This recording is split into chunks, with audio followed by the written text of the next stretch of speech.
Good morning, good afternoon, good evening, and good night. Whatever time of day it is and whatever day it is, I want to thank you for listening to another episode of AJH Politics.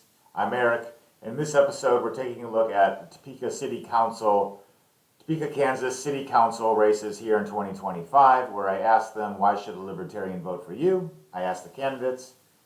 Before I get into that, I do want to acknowledge that I apologize for any of the awkward pauses and the ums and the AV quality. It is what it is. I know I also did some vulgarity. I would have liked to have said that this should be fairly PG-13, but this is a video about voting, so it's generally meant for an adult audience, and most of it's pretty PG-13, but I dropped some bombs. Moving on, what can we expect?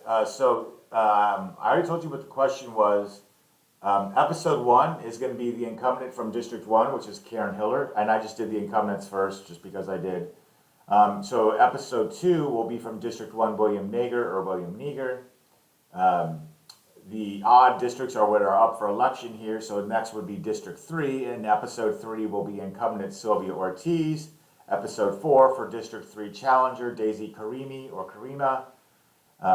For District 5, Brett Daniel Kell is running unopposed. I reached out to him. He did not respond back to me. I reached out to him again. I haven't still heard anything back. I'm just not really going to chase that down. So it is what it is. Moving on, District 7. Well, Episode 5 for District 7 will be Earl McIntosh, which I want to acknowledge I am involved with his campaign. So I'll try to not be biased about this stuff, but I am involved with his campaign. He's a challenger, District 7 retired. So there's another challenger, and that is Michelle Bradbury. There's no incumbent. And so Michelle Bradbury will be Episode 6 for District 7. Episode 7, we're going back to the mayoral race, Spencer Duncan. And I should mention on the mayoral race as well as on District 1, there was a primary before that because there were multiple persons on, so many people on the candidate, they narrowed it down to just the top 2. And so this is who survived that. And so that was Episode 7 for Spencer Duncan, who is also currently District 8 representative. So the mayor's resigning or retiring. So there's no incumbent, but Spencer Duncan kind of incumbent in terms of having a little asterisk next to his name, maybe. The other challenger will be Episode 8 for mayoral race, Henry McClure. And then at the time when I first made this introduction, 8 of these 12 people had responded, there's 3 people running for District 9, which is where I live, which was a little annoying for me since I would like to get something from them. But I happened to actually just talk to Chris Deister, who's going to be now Episode 9. Now he is a challenger. If I hear from the other challenger, Nick Trammell, or the incumbent Michelle Hoffer, I will try to post those videos if I can. Beforehand, but I'm glad I got in contact with someone. He should be sending me an email with his answer to why should a libertarian vote for you. So without further ado, let's see what they said to that question. All right, so we are up to Episode 7 right now, and this is going to be for the mayor race, Spencer Duncan, for Topeka local elections 2025. He currently represents District 8, so even though he's not an incumbent mayor, he is kind of an incumbent of the city council, so there's a little bit of an asterisk there for that, but technically not an incumbent. And so this race had a runoff, primary or whatever you call it, kind of before the general election. So we've got 2 candidates now.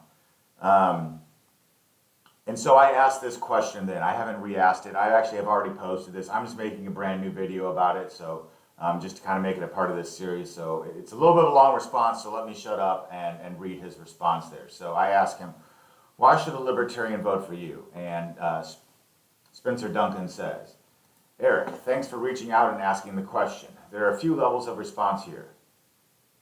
First, the more global reasons. Nonpartisan problem solving is essential. I'm not against the political parties or those who belong to them. My issues arise with bureaucracy within the parties that slows down progress on issues. I have never asked anyone what their political affiliation is when they call with a problem. I am only interested in solving the problem. Many independents share the concept with libertarians that we need to focus less on political systems and more on the rights and freedoms of citizens and addressing issues from a practical, not political approach.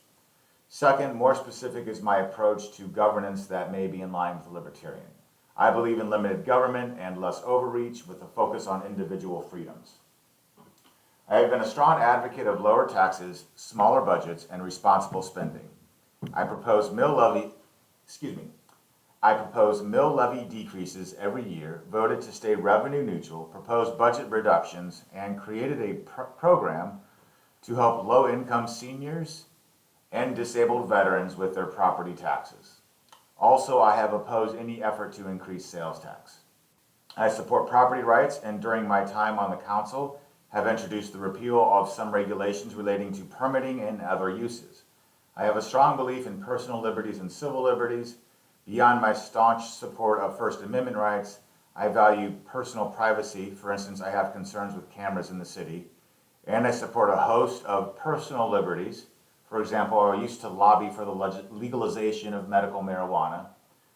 I have a strong record of transparency, which is critical to make sure citizens know what is going on, have input in the process, and emphasize the importance of no corruption in government. There are some reasons I think a libertarian can support an independent candidate, and more specifically me as a candidate. Hope I have addressed the question, but if not, don't hesitate to let me know. Thank you, Spencer. Okay, so let's get back to some quick critiques of this, since I've actually kind of already put this video out, but if you're watching this one, that's cool. So he kind of talks at the beginning about being kind of an independent-minded person, which I really like, because part of the insult of the Libertarian Party is that there's a lot of individuality in the party, so that when you as somebody tells you that they're a libertarian, you don't necessarily quite know what you get. But it is a political party of the independents, and yet there's independents that are so independent they are not even in that party, which I get because of internal party politics and bureaucracy with that. I get what he's talking about at the beginning of that. Then he talks about just basically limiting government, individual freedoms, lower taxes, smaller budgets, responsible spending. Ironically enough, he just voted to raise taxes. Anyway, what else does he continue on to saying? I support property rights, decreasing regulation, personal liberties, First Amendment rights, medical marijuana legalization, and I'm going to. These are things that I like, by the way. I haven't stressed, like, smaller budgets, lower taxes. All this stuff is good. He cites a specific thing about proposing a mill levy decrease or having voted to be revenue neutral and stuff like that. But I just wanted to say that I know that there's some also local gun ordinance sort of stuff issues, and some of the candidates that are very pro-gun, and a lot of the entrenchment isn't, which isn't to say that I know anything about Spencer's position on that, but I do notice that it's kind of not spoken about. But anyway, he continues on talking about with transparency and accountability, with the idea of like not having corruption in the government, and all that's pretty good and pretty nice, and that sort of stuff. And I should probably also mention that I have met Spencer and talked to him about issues in the past, so he is active that way. Hopefully that was fairly unbiased. Anyway, thank you for your response, Spencer, and thank you for listening. All right. So there it is. Here's my outro. You've watched this episode. Thank you for watching it. I do want to say that as I try to critique everything, maybe a little bit positive here, maybe a little bit negative there, and try to kind of approach it from the lens of, here's an interesting question, even if you're not involved in this election. See how people respond to it, like with kind of this idea of like, what does it actually mean to be a libertarian? What does a politician that's running think of that word? And then I also kind of gave my own critiques, positive and negative. write down in your comments, do you agree or disagree with how libertarian of a response the answer was? And do you agree or disagree with any of my hot takes on any of that? But other than that, thank you for watching. Bye.